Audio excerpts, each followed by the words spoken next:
Assalamualaikum warahmatullahi wabarakatuh. Apa kabar kalian semua sahabat-sahabatku yang di luar sana?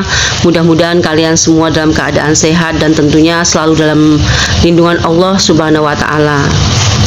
Ini saya sapa dulu ya. Kemarin ada datang dari sahabat dari Merauke, dari Papua, kemudian datang juga dari Lampung, dari Bali, dari Sidoarjo, dari Banten, dari Solo, dari Bontang, Jakarta Selatan, Kaltim, Lampung, dari Lombok juga, ada juga dari Medan, dari Aceh, dari Pahang, dari Malaysia, kemudian dari Riau, dan kayaknya masih banyak lagi kota-kota yang belum sempat saya sebutkan di sini. Tentunya doa saya mudah-mudahan kalian semua dalam lindungan Allah Subhanahu wa taala. Sahabatku yang dirahmati Allah, ini kemarin ada beberapa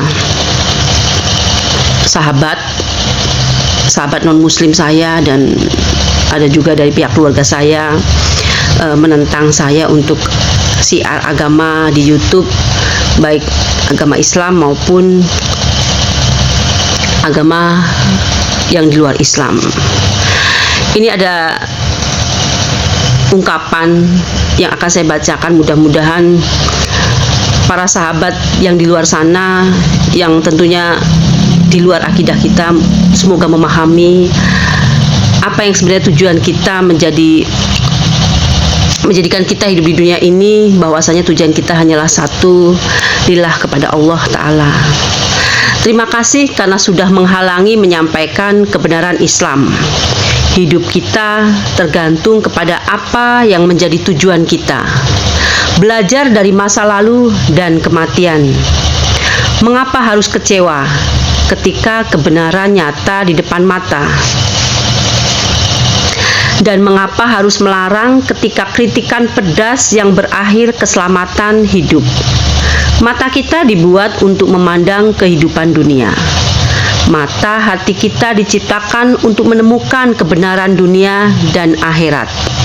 Maka susah bagi kita untuk menemukan hakikat kehidupan, tapi mudah untuk menemukan kepalsuan dan kepura-puraan. Di dalam pikiran kita hanyalah racun saja, tidak ada yang lain. Sedangkan di dalam pikiran yang lain hanyalah madu dan madu, tidak ada yang lain. Sebaliknya, susah bagi kita untuk menemukan mata air, tapi mudah untuk menemukan sungai yang keruh. Apa hasil akhirnya? Kita terpelosok ke dalam jalan persimpangan yang terjal. Lalu apa hidayah yang bisa kita ambil dari semua itu? Ternyata apa yang selama ini kita yakini belum tentu membawa kita ke surganya. Bisa jadi apa yang selama ini kita benci bisa membawa kita ke surga yang sebenarnya. Satu langkah hati dan satu langkah untuk pikiran, bersatu untuk menemukan jawaban kebenaran, tanpa harus menahan dan menghalangi hidayah itu masuk ke dalam hati dan pikiran kita. Semoga yang di luar sana sahabat-sahabatku dan tentunya saudara-saudara yang non muslim semoga masih bisa mendengar apa yang saya sampaikan, dan insya Allah mereka semua mendapatkan hidayah dari Allah. Insya Allah mereka semua hatinya dilembutkan sama Allah untuk mendapatkan hidayah dan menjemput hidayah Allah. Sahabatku yang dirahmati Allah, kemarin saya ketemu di sebuah kedai, di sebuah warung atau di sebuah tempat makan, tempat nongkrong gitu ya. Di situ kebetulan saya lagi makan kue, cemilan dan satu cangkir kopi, dan saya menikmati hari itu sangat indah. Hari itu sangat indah, dan tentunya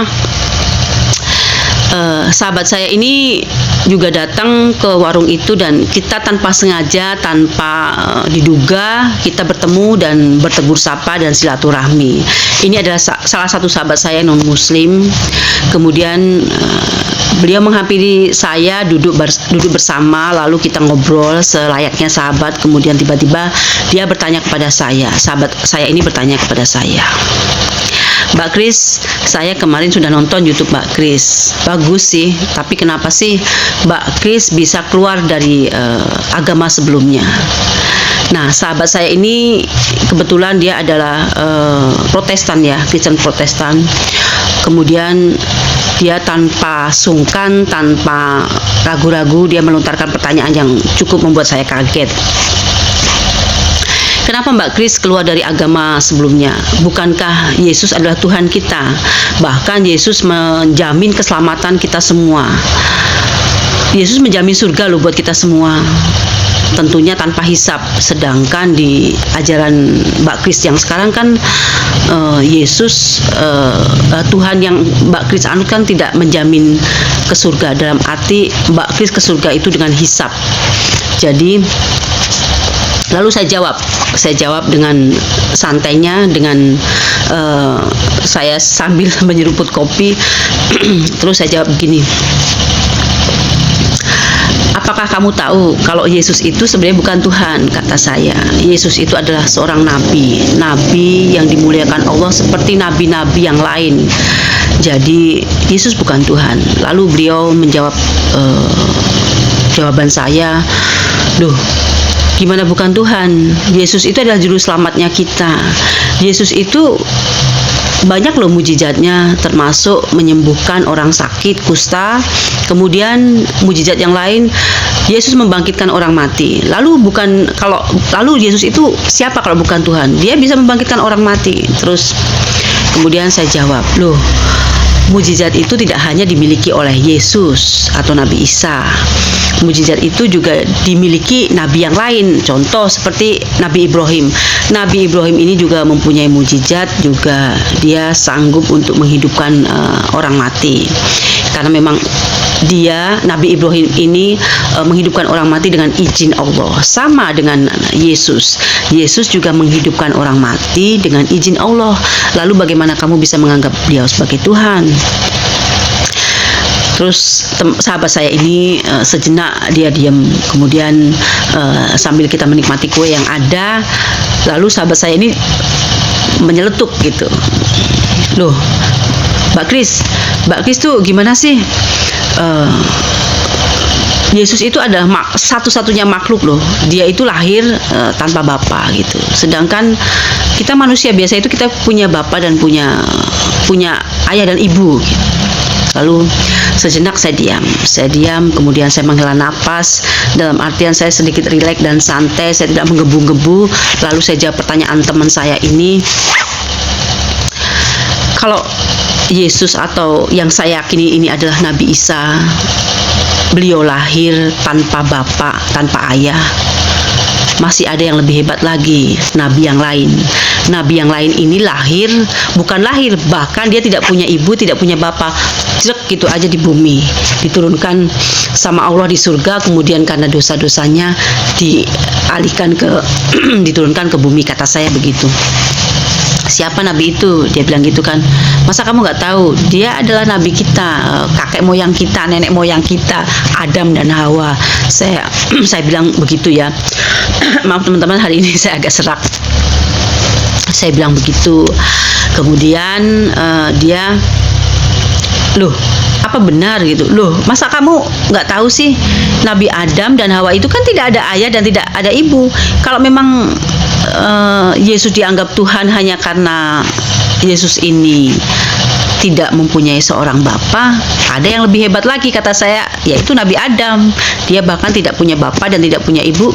Kemudian dia sama Allah diturunkan ke surga, kemudian ke bumi, dan itu hanya itu hanya sekejap saja. Menurut perintah Allah hanya sekejap saja. Lalu bagaimana kamu menganggap Yesus sebagai Tuhan? Kemudian sahabat saya ini terdiam sambil kita masih menikmati hidangan kue-kue yang ada di meja di meja kafe tersebut. Lalu sahabat saya ini bertanya, lalu apa yang membuat kamu keluar dari agama sebelumnya? Dan saya bilang yang membuat saya keluar dari agama sebelumnya karena memang saya menganggap bahwa Yesus itu bukan Tuhan. Karena kalau memang beliau Tuhan, dia tidak akan setara dengan manusia. Kalaulah beliau Tuhan, beliau tidak akan lahir dari rahim seorang ibu selayaknya kita manusia lahir dari rahim seorang ibu, kata saya kan begitu. Kemudian,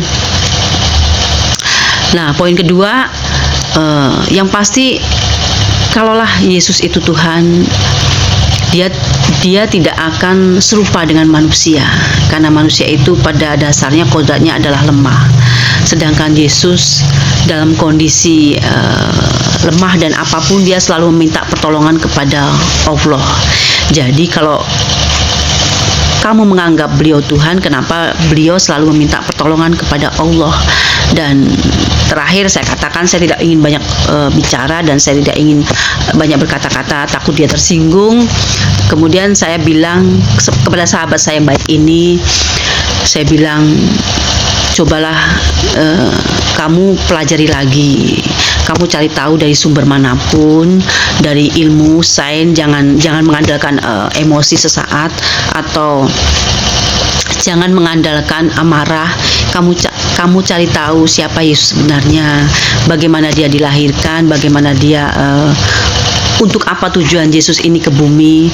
Karena kita meyakini bahwa beliau adalah Nabi Isa. Kalau saya meyakini bahwa beliau adalah bagian dari nabi-nabi, dan Yesus ini lahir dari Yesus ini lahir lama sekali sebelum datangnya Rasulullah. Jadi Yesus ini diturunkan hanya untuk kaum Bani Israel. Sedangkan kita umat yang belakang, umat yang di akhir zaman ini, kita diwajibkan untuk mengimani Rasulullah, Nabi yang terakhir. Lalu sahabat saya ini rupanya dia banyak berpikir, apa yang saya katakan terlalu banyak kata-kata saya, kemudian terlalu mungkin mengena kata-kata saya. Mudah-mudahan saya selalu berdoa kepada sahabat saya ini, mudah-mudahan dibukakan pintu hidayah dari Allah untuk sahabat saya ini. Akhirnya kami mengakhiri perbincangan kami dengan, kalau memang kopi yang dihidangkan di depan meja kami sudah habis, kemudian kue-kuenya juga sudah habis. Akhirnya kami memutuskan untuk berpisah setelah perbincangan tadi. Lalu sahabat saya bilang, oke Mbak Kris, terima kasih ya, sudah lama kita tidak ketemu, mudah-mudahan kita bersilaturahmi lagi, kata dia. Mudah-mudahan kita ketemu lagi di lain waktu dan kesempatan. Nanti saya akan renungkan kata-kata Mbak Kris, mudah-mudahan bermanfaat ya pertemuan kita. Begitu ceritanya pertemuan saya dengan sahabat saya yang non-muslim tadi. Sahabatku yang dirahmati Allah yang di luar sana, memang tidak mudah untuk menerima hidayah dari Allah. Hidayah itu gratis, bahkan kita tidak membeli dengan sejumlah uang. Allah menggratiskan hidayah ini, tapi memang butuh perjuangan. Perjuangannya dalam bentuk yang macam-macam. Karena memang fase kehidupan kita ini step by step, langkah demi langkah untuk menuju ke rahmat Allah, menuju ke hidayah Allah. Ini semua butuh perjuangan dan ini tidak mudah, dan tentunya kita harus melewati fase-fase kehidupan dengan segala bentuk ujian dan kesulitan tadi. Jadi mudah-mudahan apa yang saya sampaikan hari ini, video yang saya sampaikan hari ini, dan pertemuan dengan sahabat saya tadi membuahkan petunjuk, membuahkan jalan kebenaran, dan mudah-mudahan video ini bermanfaat buat kalian semua, diambil maknanya, diambil ilmunya. Mudah-mudahan sharing saya kali ini mudah-mudahan bermanfaat buat kalian semua, sahabat-sahabatku yang di luar sana. Terima kasih, dan saya ucapkan Assalamualaikum warahmatullahi wabarakatuh.